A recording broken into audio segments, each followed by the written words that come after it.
Jasmine, thank you for joining me today. Thank you for having me. Can you tell me a little bit about Maddie? Maddie's 8. She's my second child, and she's half my heart. And we started with seizures around 2.5, and went a whole year trying to figure out what was going on. And then we finally had genetic testing done right around 3, and she came back with GABRA1. So. Okay. Now, who is Maddie outside of her diagnosis? Maddie she loves glue, she loves cutting, she loves family, she loves to laugh, and she loves Spider-Man. Spider-Man is her number one love. And she loves to dance, music, and she does have a expressive receptive language disorder, but it doesn't matter. She'll let you know. Yeah. She'll communicate in any way she can. So that's beautiful. Yes. The first symptoms where you realized something might be a little different, was it the seizures? No, it was about 3 months.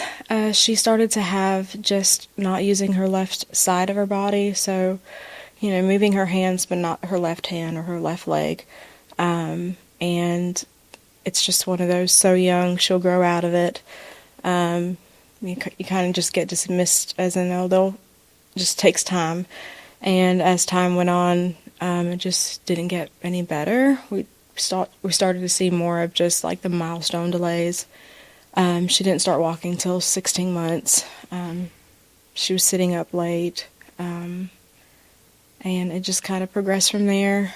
A lot of begging for referrals to get seen, and we were really blessed to have a referral and a diagnosis within the year, which is pretty good considering nowadays the wait is a lot longer in order to get in for those type of evaluations. So that's how it began. She actually had pneumonia and high fever, and that's where it just kind of went downhill from there. Pneumonia, high fever.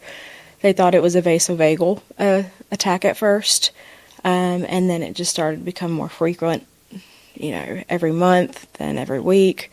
They started off as febrile, so only when she had fever, and then just trial and error with medications.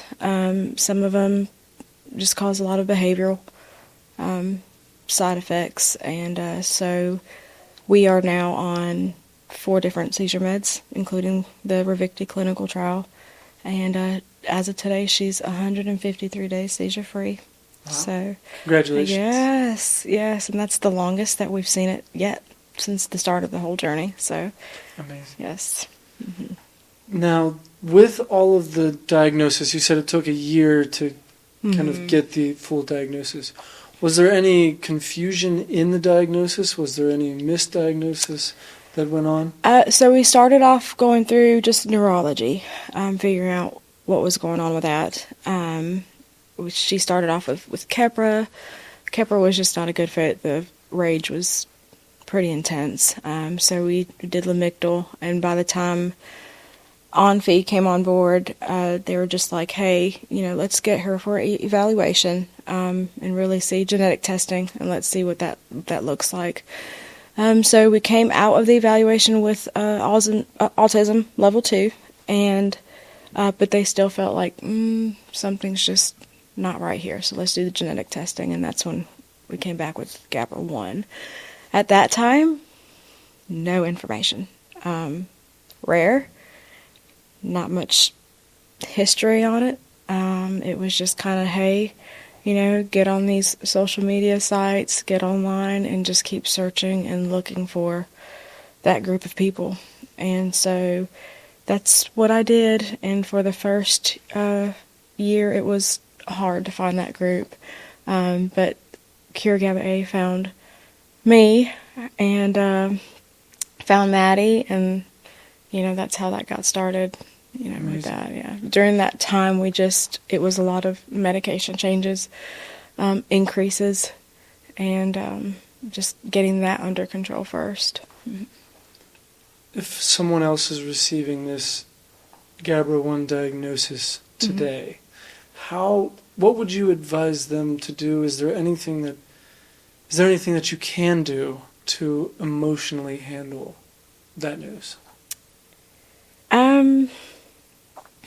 Just don't stop. It's a journey where you feel alone most of the time, where you're constantly fighting and looking for answers and explaining, my child needs help. A lot of times these kids, they're just kind of dismissed as, they'll grow out of it or, in time. But we did a lot of fighting and a lot of reading and a lot of just looking for other people for, guidance, as to what to do, where to go. And that's pretty much where we are, with Maddie. It was just, if I didn't get the answers that I needed, then we moved on and we kept going. And it's hard. It's a lonely journey in a sense. When you're fighting for your child that has a rare disorder, not a lot of people tend to listen. And it's just something you don't know.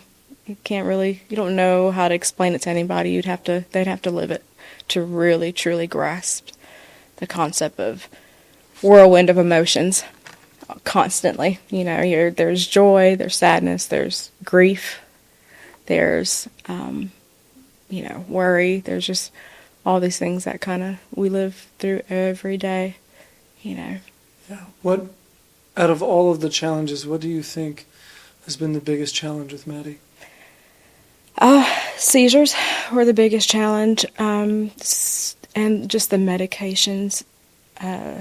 We had a lot of behavioral, a lot of sleep disturbances too. The girl does not sleep. She's my night owl.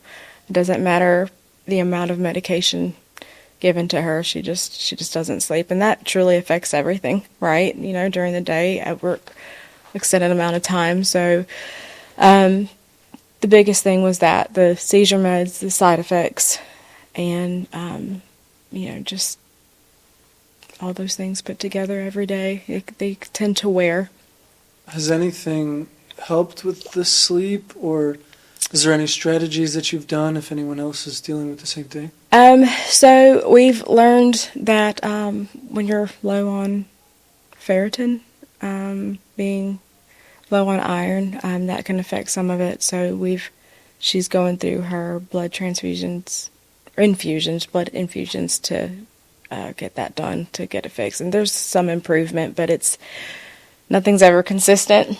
Everything is, I always say that she's just consistent about being inconsistent. You never know what the day is going to bring with her. Yes. Yeah.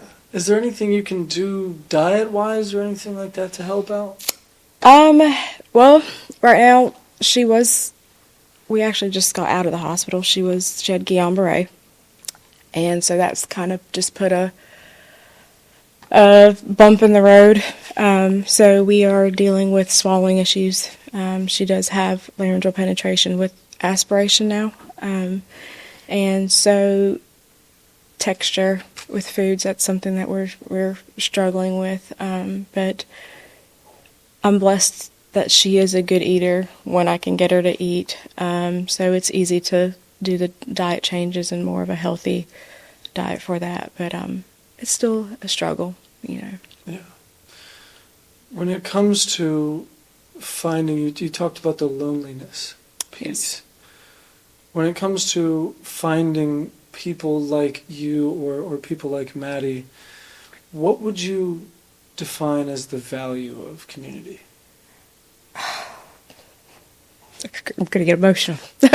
I don't think there are any words on this planet to explain the sense of peace and just the not knowing, or just knowing that you're not alone anymore. So even though the group is a lot smaller, right? Our kids are rare. There's just so much weight that's lifted off your shoulders to know that other parents are dealing with the same thing, and that it's not in our heads, or just because we're not being listened to or having a hard time finding the doctors or the treatments we need, that we have a group that was just, everybody knows. Sometimes we don't have to say anything, it's just unspoken that, the support's there, so. Yeah. With finding Cure GABA A, or they found you? They found me, yeah. How did that process? Oh, so it came out like it was just a blessing. It was in December, and we had gotten to the point with Maddie. Her seizures were still uncontrolled after being on 3 seizure meds, and we could not increase any meds at that point or add any more because her liver was just shot. We ran the risk of not even making her more sick. So we were given the option with neurology, whether it be surgery or a clinical trial. And at that time, Augustina had reached out to me, and I wasn't sure if she was legit. I was just like, is this real? Like, I had to do my digging to make sure that she was actually somebody real, offering this clinical trial, finding a group that kids just like mine. And so my neurologist had said, well, have you tried, getting in contact with CURE GABA A? And it was just like a confirmation that, okay, this is what we needed to do. And so we began that trial. I talked to Monica, and I had just heard someone had said, when I talked to Monica, I found out more information about my child than I had prior. And that's how I felt. When I talked to her, she immediately knew that Maddie was a loss of function gene variant, and we just started from there. And it was not too long after that we started the clinical trial. Oh, that's amazing. Mm-hmm. As we close out, is there anything else that you want to share if someone is receiving this diagnosis today? Any pieces of Maddie's story, any tips and tricks just to get through the day as a mom, as a parent, to maybe try and stay normal, just anything at all? I would say that, when you go through this journey, it doesn't look promising.